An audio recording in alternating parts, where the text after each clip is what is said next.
I have a PhD. I teach this stuff. And I still have moments where I have to stop and remind myself what the hell the difference is between ontology and epistemology. I'm a historian, so philosophy, while being a dear cousin in the humanities and social sciences, is not my natural habitat. If you recall, the study of social foundations of education includes disciplines from the humanities and social sciences. Philosophy, or educational philosophy, is a good tool to have handy when you consider big questions like what is the purpose of education. My goal today is to spend some time in the field of philosophy, understand some terms, and explain how philosophy as a discipline within the social foundations of education that's often helpful to critical analysis, how all of this relates to education. If you want a really deep dive into philosophy, then I encourage you to take a course in philosophy. If you're cool with a bare bones sketch of specific philosophical things that you should know for the purposes of understanding social foundations of education, then we're in business. Basically, philosophy is a reasoned explanation of meaning. It's asking a question of something, usually larger questions like, what is the meaning of life?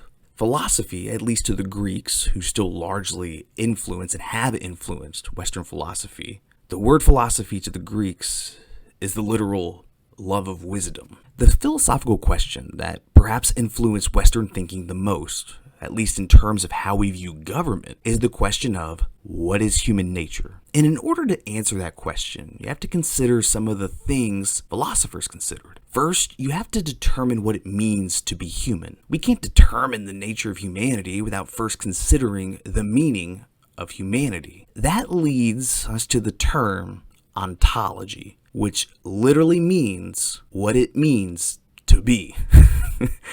Philosophers have long debated the purpose of humans. Like, what does it mean to be fully human? What is the reality of human existence? The subfield in philosophy responsible for studying these questions is known as ontology. If you can establish what it means to be human, you're still left with the question of how does one learn to be human? On what knowledge is humanity supposed to learn from in order to become, human? Another subfield in philosophy that's important to know to answer those questions, that field is epistemology. An epistemologist, to put it simply, study the nature, origin, and scope of knowledge. They ask questions like, what is knowledge? What does it mean to know? How do humans get this thing called knowledge? Philosophers of education, they also have questions of epistemology and ontology. Questions of how humans attain knowledge and what it means for humans to be fully human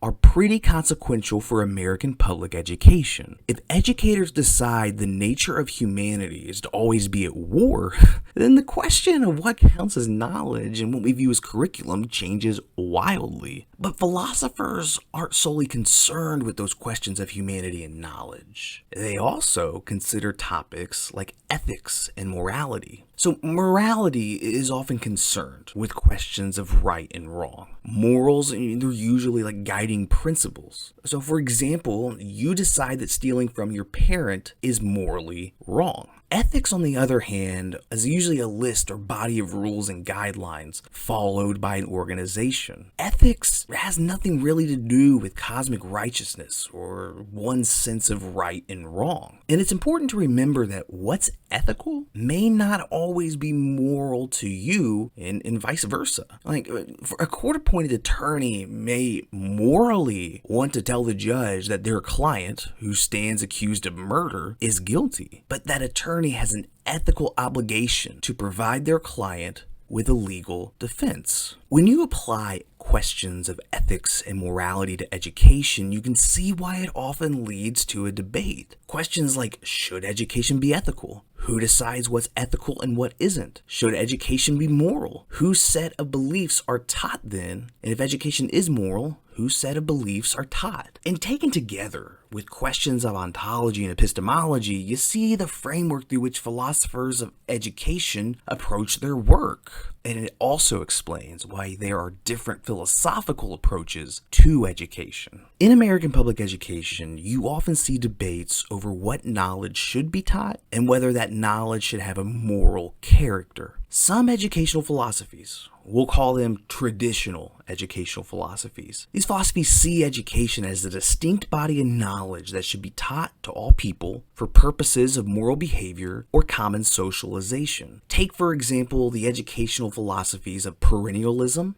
and essentialism. Perennialists believe that to be fully human is to be rational, is to be a rational, independent person who learns how to be a rational, independent person by reading classical texts and other influential work from Western culture. This is also known as the Great Books curriculum and is often accompanied by the Socratic method. Then you have essentialists. And they believe that to be fully human is to be a successful, productive member of society with an emphasis on economic success gained through learning a common set of facts and training through specialization. This is often viewed as like the 3 R's of education, and it usually drives the case for standardized testing in specific subjects. Perennialists and essentialists have had a lot of influence on the character of American education. But they aren't the only philosophies in the game. If the perennialists and essentialists are the more traditional philosophies of education, then there's bound to be a wing of educational philosophy that's viewed as more transformative. You wouldn't be wrong. Transformative philosophies of education often question the meaning of knowledge and purpose of education laid out by the more traditional philosophies of education. There are those who believe that education should provide students with the opportunity to be epistemologically curious, which is just a fancy way of saying that classrooms and teachers should stimulate the intellectual interest of students and tailor instruction to ensure students who have the desire to learn a new knowledge have the ability to do so in the classroom without forcing a mandated curriculum. Then there are others who believe that knowledge, education, and learning in a school setting should be based in relational care. They believe that by using a pedagogy, which is just a fancy word for the way teachers teach, they believe using a pedagogy based on care, wherein teachers demonstrate how relationships defined by ethical care, or in this case teacher and student, encourage deeper and better. And there are still others who believe that education should be ethical by being socially just or geared towards social justice. They desire to see society as more fair, and these folks practice critical pedagogy. They teach with the goal of encouraging change in society, and they may base their lessons and curriculum on addressing social, political, and economic problems. Okay, so I know that is a lot of information to take in all at once, which is why I recorded it in this nice YouTube video so that you can go back, listen, and break things down at your convenience.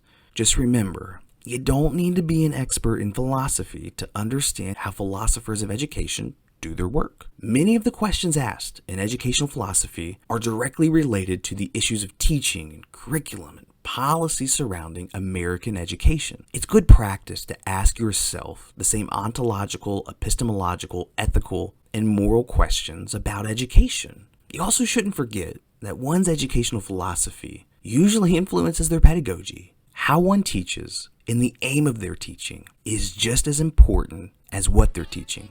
Thankfully, educational philosophy helps us contemplate the answers to all of that.